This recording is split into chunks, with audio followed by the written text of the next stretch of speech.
Real cases, real people. Judge Judy.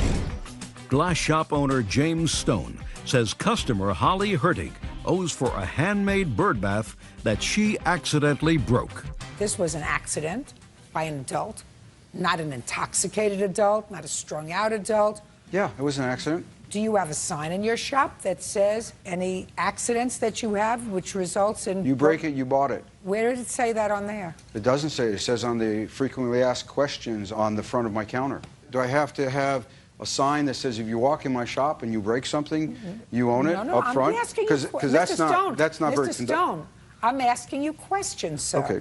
I mean, Ms. Hertig is in a reasonable position to say, listen, I didn't see the piece of glass that I dropped break that vase. But serendipitously, it is unlikely that it happened any other way. Oh, good. All right. So that's why she picked up the piece of glass and she said, oh, no, it's not okay. She didn't just walk out. No, she did. She was doing the right thing.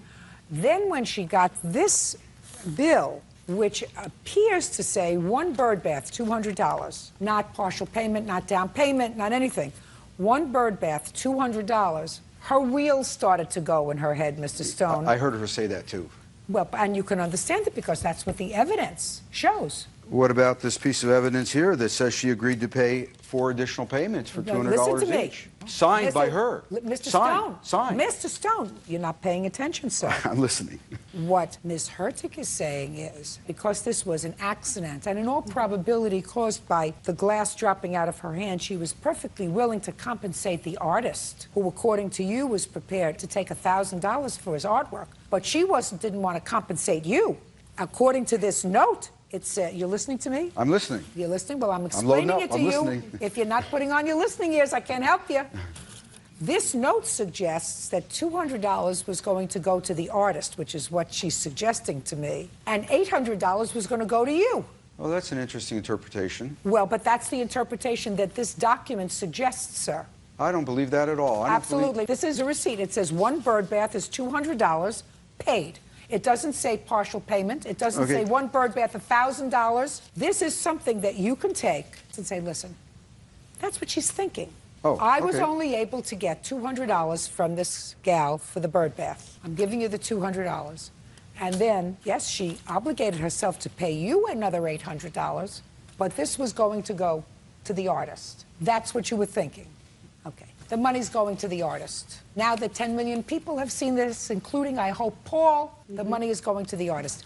Did you give him the $200? Yes. And you got it? Yes. The $200. So you only get another $800. Well, right? if that, yeah, based on the original agreement, to Paul. yes. To Paul. To Paul. That's correct. Great. Thank you very much, Judgment for the plaintiff. Lovely.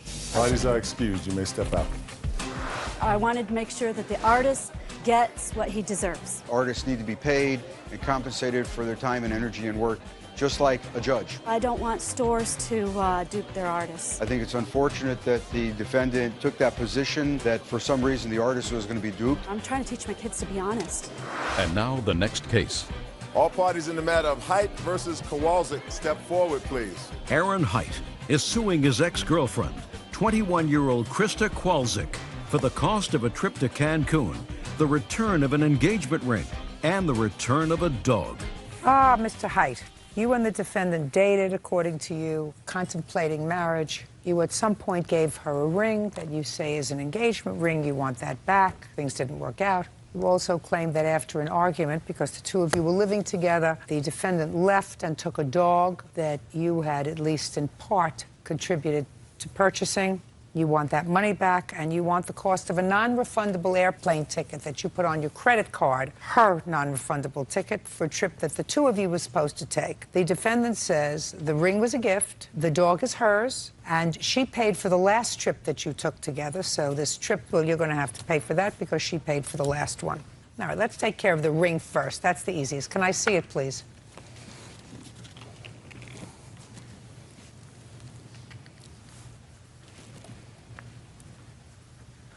Well, that certainly looks like an engagement ring to me. You know, it comes under the old category, if it walks like a duck and quacks like a duck, it's a duck. You know? Yes. When did you purchase the ring, sir? Actually, I purchased the ring in 2004, Your Honor. For her? No, Your Honor. I didn't know her back in 2004. You mean just in case you met somebody? No, I was in a relationship before, but I never gave that ring to another girl. I just had it, and I couldn't return it back then. So it never was on another girl's finger. But I did have it, Your Honor. Okay. By the way, did you ever tell her that you've had this ring since 2004? I didn't mention that, Your Honor. Go ahead. Okay. Me and a defendant, we broke up January 8th.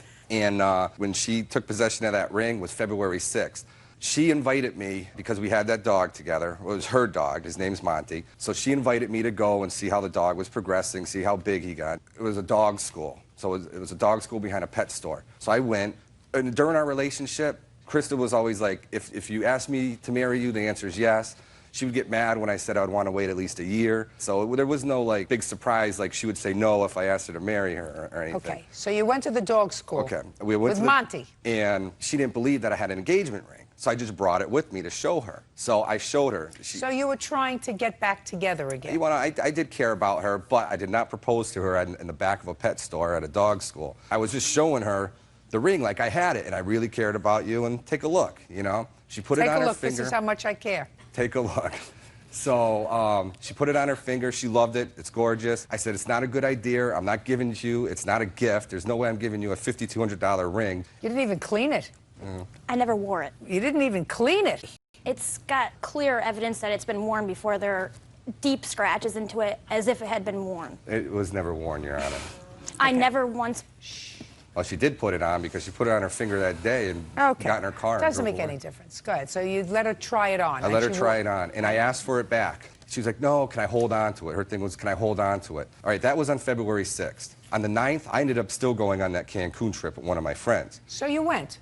I went, because I... With your friend? With my friend, right. Okay, so we've taken care of the plane ticket. Though the plane ticket, that's not transferable. You still have that plane ticket? She can, right, she could have it. It's hers. It's $368 that I'm asking for, and she can have the credit, you know. Who paid for the last trip you took? She did, Your Honor. $2,400. That sounds like even Stephen. I paid for a lot of other gifts. Or most of our relationship, like... Listen, let me ask you a question. You have absolutely no use for this ring. It was a gift. First of all, it's an engagement ring. He never proposed to me, Your Honor. I know he didn't. I also don't believe that he ever gave it to you. I believe him. I believe him. And if I didn't believe him, I would still tell you, you have to give it back to him. Men don't like to give somebody something that's very expensive, like an engagement ring, and then, for whatever reason, I understand you moved out. Which my mother helped Your mother? me. My mother, Your mother came over to the house, according to him. Next thing you knew, you were gone. Give him back his ring, please, Bert. All right, the ring is yours. The trip you took with your friends, I hope you enjoyed. You pay for it. Let's get to the dog. And then I will leave you both in peace, and hopefully you can say, we've had enough. It's over. Move on. Now, when did you purchase Monty? December 22nd, Your Honor. And you were together at the time? We were boyfriend, girlfriend, yes, Your Honor. You were living together? Yes, Your Honor. And you put in $900 according to the papers for the dog? According to him, but I did pay $1,200 cash for the dog. I have And the how receipt. much did Mr. Hite put in to the dog? He says... Don't tell me what he says. Nothing. Nothing? He says he put in $300. Is that what you put in? Your Honor, I did. I'd like to see the bill of sale for the dog. This is down in Willington, Connecticut, is where we purchased the dog. This is from an ATM machine showing I'd in like Willington, to see it, please. Connecticut. I took out $300 on the 22nd. And she paid with a check $900 and my $300 in cash. I paid cash, $1,200. Show me where you took it out of a bank, the $1,200. Your Honor, I'm a bartender, and all of my tips are in cash. So if he put in the $300 like he said, there's no question he put in he should have signed the bill of Don't sale. shoulda, woulda, coulda. There's no question he put in $300. That doesn't necessarily mean it's his dog. What else did you buy for Christmas? The dog was not a Christmas present. I'm just asking you. Oh, I'm the asking cage you for what the you dog? bought her for Christmas. Oh, what I bought her for Christmas? Tickets to a Broadway show in New York in a hotel room. Didn't you go with her? No. You mean she was going to go alone to the hotel, and she was going to go alone to the Broadway show? Well, we broke up. The show was in February, Your Honor. Listen to me. When you got tickets to the Broadway show, I assume you got 2 tickets. Yes, Your Honor. For the 2 of you. Yes, Your Honor. And the plan was for the 2 of you to go to a hotel. Yes, Your Honor. What else did you get for her? The cage for the dog was like $170. I bought her. What else did I get her for Christmas? That's a good question. Oh, I got her tickets for Six Flags, I bought her a coat, like, I don't know, like $150 coat. What'd she buy you? Well, actually, she brought me Chris Rock tickets down at Mohegan Sun, which she took. She never gave to me. What else did she give me? I can't really remember. She didn't give me as nearly... Who went to the Broadway show? I didn't go. I don't know if she went. Did you go? No? Okay, listen, forget the dog. You got your ring back? Yes, Your Honor. Are you a happy person? Yes, but I would Perfect. Be happy. Be happy. It's over. You got your ring back. You've held on to the ring 4 years. Maybe it's not good luck. No. I know. Did you I'm ever gonna think sell of it. that? It's over. Finished. Thank you. Goodbye. Excuse me, step out, sir. Wait. It was a gift, and it was an engagement ring, so I'm disappointed that she did take that gift away from me. I'm not giving it to her. I was never engaged to her. I just showed her. I had known that he had been engaged to several times before he had even met me. We were civil at one point, but she took it. She mocked me. I'm not surprised at all that it was used at least once before. She can't be trusted. She can't be trusted. We did have our problems. Any guy who's dating her should hide their checkbook because she's all about that. In the end, it was our best interest to not be together. Live and learn.